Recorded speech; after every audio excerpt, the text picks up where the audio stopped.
Hello and welcome to CBRE webinar episode 6. I'm Rathawat, Kuvijitrsuwan. In previous episodes, we have discussed about the key sectors in the market. Today, we'll be focusing on the property owner side of the market. Investment plans need to be adjusted according to the shift in demand. The market dynamics for many key sectors have been changing since the second half of 2019, and this has been amplified by COVID-19. Today, I have invited Nicholas Vettewinkel to shed some light on some of the key strategies that landlords should consider to get through this difficult time. Hello, Nick, and welcome to CBRE webinar. Good to be here today. So can you touch a bit on some of the issues that we'll be discussing today? Yes, I think a lot of property owners are having doubts as to what to do. They're facing problems. And so I think the most important thing today is to think about asset management. And today we're going to talk about what asset management means, what are the principles involved, why it's important. And I think maybe the most useful thing will then be to follow on with some of the things that we've discussed with clients in the recent months.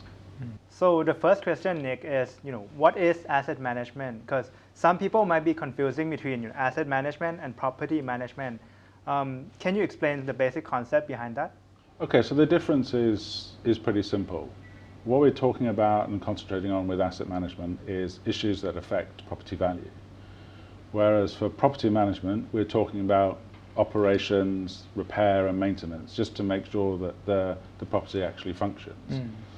So the key aspects that we focus on for asset management are concentrating on protecting income, growing value, and ultimately maximizing the return from the investment that we've made in the property. Property management simply focuses on making sure that the property runs smoothly. So if we think of property as a business, and in business we're trying to generate revenue and manage our costs, the same applies to a property. And what we're trying to do on the asset management side is look at the income and see how we can grow that. And on the property management side, we're trying to manage the costs which we incur in the building, whether we're repairing the building, whether we're just doing the basic operations. And so when we think of asset management for a building, we're looking at the revenue side. How do we grow that? How do we protect it? And how do we take the next step to make decisions that will help improve the value of the property? So if we extend that analogy further, we think of business. We normally have an actively trading company and a registered company, but it's not active. So a non-active company would be like a land plot. We haven't developed it, we're not generating any income of it, but we still need to do something. So what are the asset management techniques that we would apply to land in the same way as that we would for a company, where we still have to file our return and keep the registration active? So for land, we're looking at protecting the investment that we've made. And that's from very simple things like putting a fence around the boundary, going to visit the site. And there's a dual purpose with that. When we go to visit the site, we're making sure that nobody's using the land that we haven't given them permission to do. And at the same time, we're looking to what's going on. Are there any activities going on that we didn't know about? Is there some property for sale? Is somebody doing some development in the neighborhood? And how will that impact my land? Is there an opportunity all of a sudden, and maybe I need to bring forward my plans to do a development? Or is there something else that I need to think about?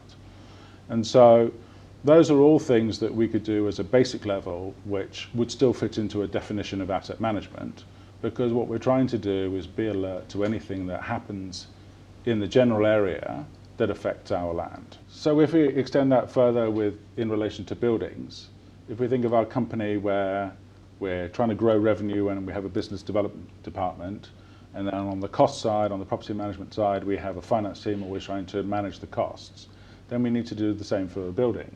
And what we need to do is understand our asset, see how it's performing, check the business plan for last year. Did it do well?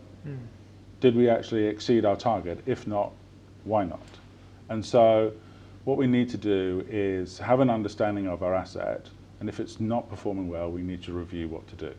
Given that the market is changing, even prior to the COVID-19 pandemic, what do you think are the factors that have driven the property owners out of their comfort zone? So when I think about a question like that, I have to go back to when I first started working in London, almost 30 years ago now. And I worked there for 15 years. And although the market adapted over time and there were new trends and there were changes in the market, it's nothing like the last 15 years that I've been working in Bangkok. The most significant change has been the huge investment in the mass transit system here. And I guess the easiest way to explain that is to say that over the lifetime of the beginning of the BTS and the MRT until now, we've gone from nobody using this form of transport because it wasn't there to, by the end of 2019, nearly 1.4 million passengers using these trains every workday. So that's had a colossal impact on how people live, where they decide to live, how they work and where they work, and how they socialize. Because it's just become such a normal aspect of everyday life, and that has created all of these impacts for property. I guess the best thing to highlight is that there's lots of property that existed in central Bangkok before the BTS and the MRT, but there's even more property that's been developed since the creation of the BTS and the MRT. And probably we're now at a stage where there's been so much property developed both for sale and for lease. On the for sale side, it's mainly been residential, and on the commercial side, mainly for rent. And as a result of that, it's completely changed the way that people go about their business and has put some threat for these older buildings. So as a result of this additional development that's taken place and been spurred by the mass transit system, the other concern is that land prices have grown so quickly and almost to unsustainable levels in certain areas. So landlords really face three problems. They've got pressure from the income that they may be losing, they've got increased costs, and they've got more competition. And how do you think property owners should react or adapt to that? Well, I think the key for most property owners is that they really need to now pay more attention to understanding their asset. When it was a landlord's market, they almost didn't need to do anything. They needed just to worry about whether a tenant was going to renew or not. And in some instances, they hoped that they didn't renew because they could get a higher rent from a new tenant. Right. So I think understanding what's happened in the past is helpful, but you need to set it in context for knowing what's happening in the market now. So doing your market research, understanding this competition, where it's coming from, what's the quality of the competition, and then understanding your asset. And so in order to understand your asset, you really need to understand the tenancy profile.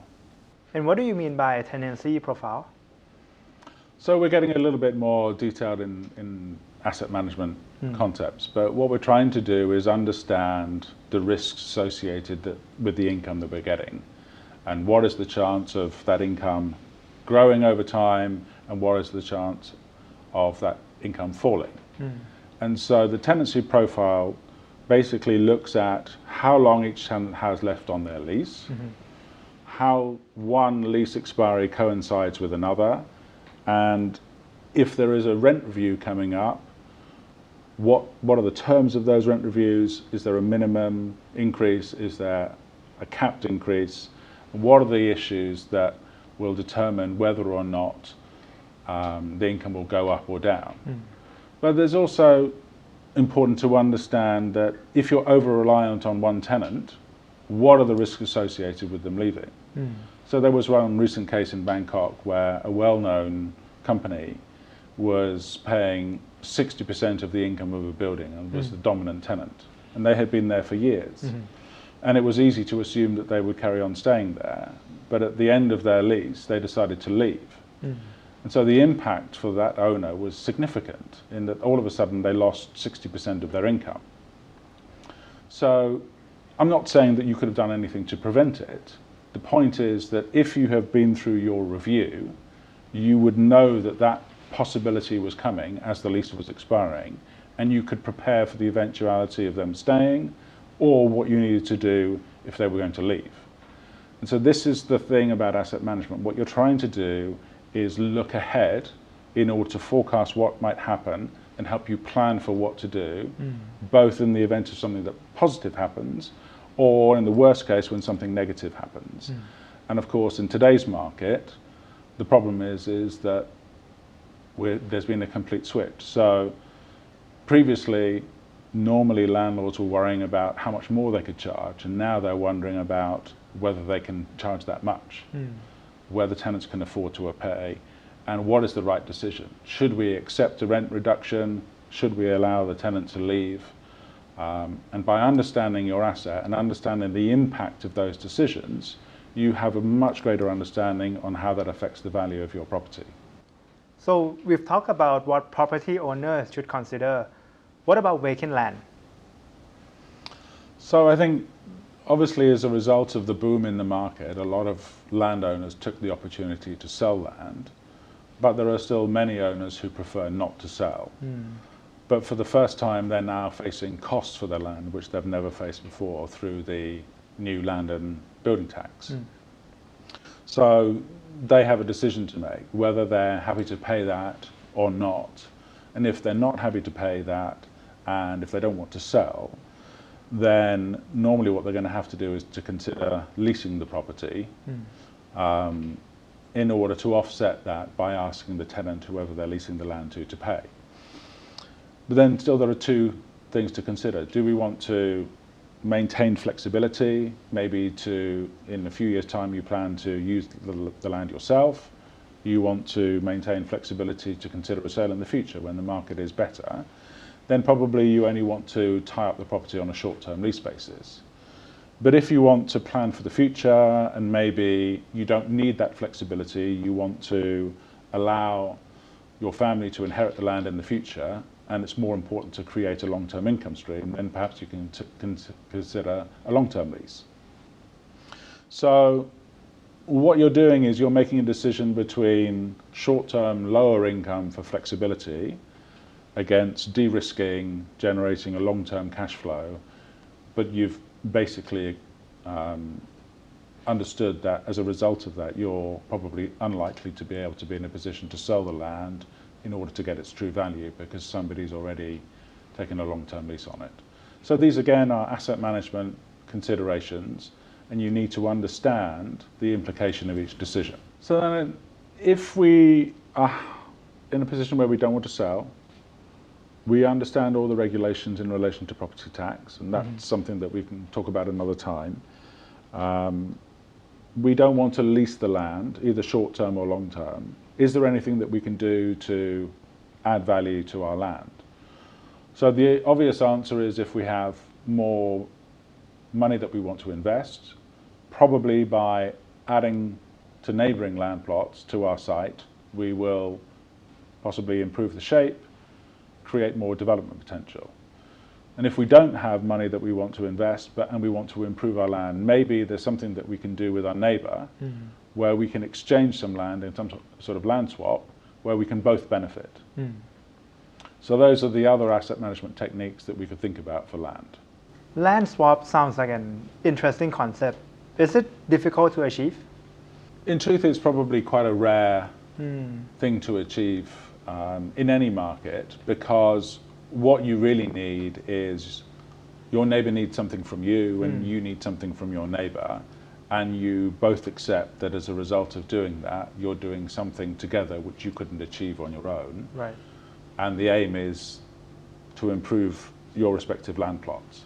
So normally it means that your neighbour has something that you want and that you have something that they want. And so normally that means that you're lacking some frontage or some depth or vice versa. And by doing that exchange, you're making your site more developable, more desirable, and likely to create a more efficient development.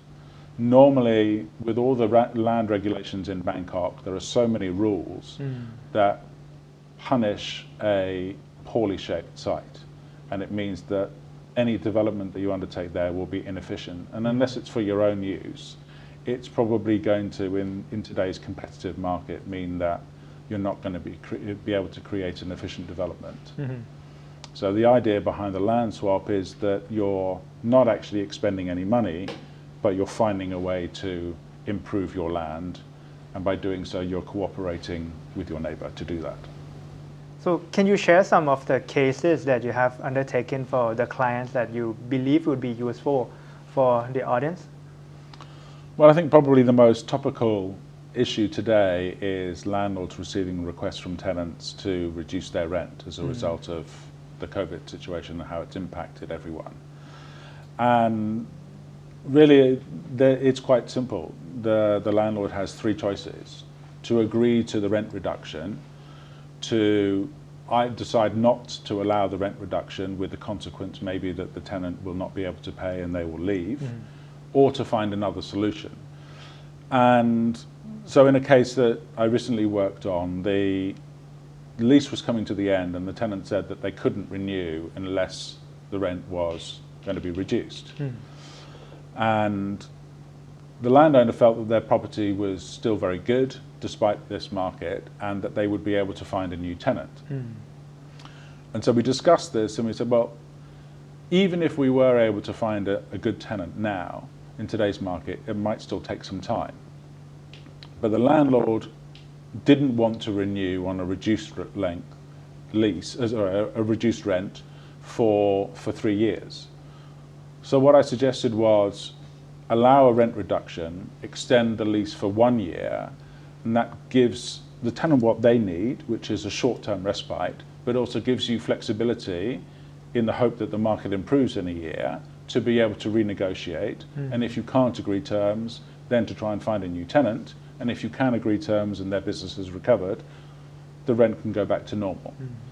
And so that's just a simple example of where you face a decision, and it may not be that giving in to the tenant's demands is the right solution, where you can find a compromise where you give them something that they want, but you also retain your ability to improve your position when the market improves, rather than at a predefined time that would be normal for a normal market.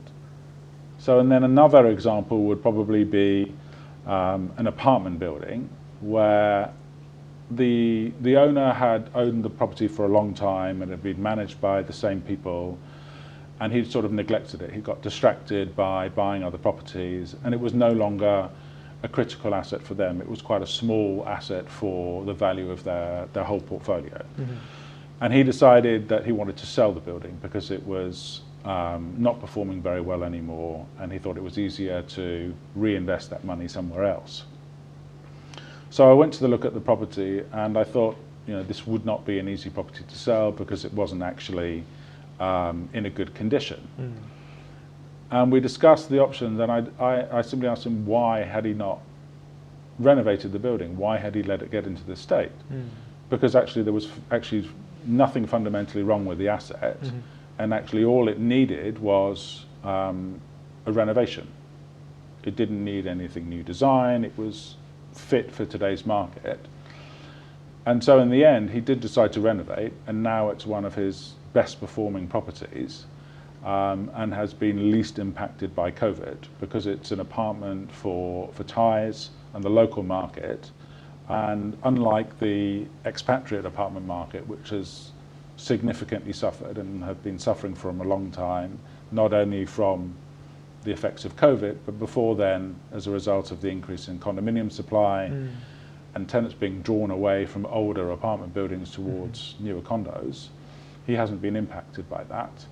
And so I think he's happy with the decision to keep it and to renovate it. And that was just a relatively straightforward decision to make, where if you were running a business like that, you would ordinarily do that. But when you take your eye off the ball on managing your properties, particularly ones that you think can take care of themselves, often you find that in a few years' time, you're going to have to confront a problem.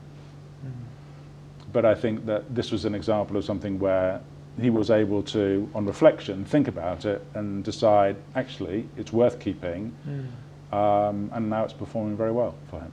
And how does asset management apply to a property portfolio and instead of an individual asset? So when we're looking at a portfolio of assets, a bit like in the previous example, you can take your eye off the ball and let something slip. So the important thing is to have a plan for every property in your portfolio, and also look at the importance of each property within the whole holding. So in the same way that we would review a share portfolio and we might have 30% of our investment in one particular company, one property may make up a significant proportion of the overall holding. So then we need to understand that we're taking more risk by owning that asset, and then maybe we need to take more care over that property than the others. But that still doesn't mean that we don't have an individual asset plan. But what it does is it impacts the decisions that we make over the whole portfolio, and it impacts how we invest our time. And so it may be that we have a balance between income producing property that's relatively safe against a development opportunity where we're looking to take more risk but generate quicker returns. And one of the interesting projects that we worked on recently was when we were appointed by a foundation to look after a very large land holding that they will never sell, where they're looking to generate income for the foundation for the long term. And so they had split up this significant holding into 30 or 40 different land plots, and each plot was leased on a long-term lease. And the individual tenants who had leased the land had built an office building, they'd built hotels, they'd built service departments, in some instances they'd built condos on a leasehold basis, and they'd built some retail property. And so what the foundation asked us to do, as the leases were coming to an end and they were having to consider whether they allow the existing tenants to take on a new lease or whether they should rethink their strategy, they asked us to have a look at how the market had changed over time. So we had to do a market study for the area, covering all of the different sectors, to understand how the supply and demand had changed in each sector, to see what we could reasonably expect there to be demand for in the future. So we had to do the market study, then we did a valuation on various scenarios, and then we also did this exercise where we decided we need to understand whether the land splits that were agreed before are relevant today. And maybe it was important to look at combining some sites or splitting some sites into smaller plots in order to maximize the development potential and thereby the income from the property. So the interesting thing about the exercise is what we're trying to do is we're trying to look at the impact of the decision that we make for a single land plot and how that impacts the revenue generation for the whole portfolio, but also the supply in that market. So if we're allowing too much office space to be developed in that market, in the end we're going to oversupply our own market and damage the income potential for the whole of the portfolio. So that was a really interesting project. It's still ongoing and a classic example of an asset management project. So we have covered the basic concept, and last question before I let you go, Nick. Why is this the best time for property owners to implement the asset management strategies? So I think that just like running a business, asset management is sort of analogous to the business development section, and so actually it's appropriate at any time. And I think there's a tendency to forget about asset management in the good time because you don't need to worry about anything. But in reality, there's a good chance that you're missing out on opportunities, because if you haven't done your research and you don't know what's going on in the market and you don't understand the competition that's coming, then you may not be able to recognize that there's an opportunity. And at the same time, in a downturn, there's likely to be more focus on it. But if you haven't done the work beforehand, you need to catch up. So I think the principles of asset management haven't changed in the 30 years that I've been involved in property. You're looking to protect your downside, understand the opportunities, and maximize your upside. And whether you decide to fulfill those functions yourself, or in some cases it may be necessary to seek seek specialist advice, it's really up to you. But the important thing to do is to be in a position where you can be, as a result of the knowledge that you've gathered, to be proactive to situations, whether they're positive or negative, rather than be reactive. Because if you're reactive, you're probably having to respond and you're on the back foot and you're probably under pressure. If you're proactive, you may still be under pressure, but you will feel more comfortable in the decisions that you make, and you'll probably make better informed decisions. Before we end today's webinar, I would like to thank you, Kunik, for sharing such a valuable information with us. Well, it's good to be here. I mean, I think there are some challenges ahead for landlords, and I think perhaps we've only touched on a few of the issues today, and I think as the market changes over the next few months and maybe into next year, we might need to think about some new strategies and do this again. Right, and I'm sure today the audience will have a better idea of what to do with their asset, what strategies to implement, and thank you again. You can find out more information on what we have talked about today on our website cbre.co.th, and please follow us on our social media platform shown on the screen. If you enjoyed today's episode, please stay tuned again at the same time next Saturday for our new episode, Revisiting Office Space. For today, thank you and see you next time.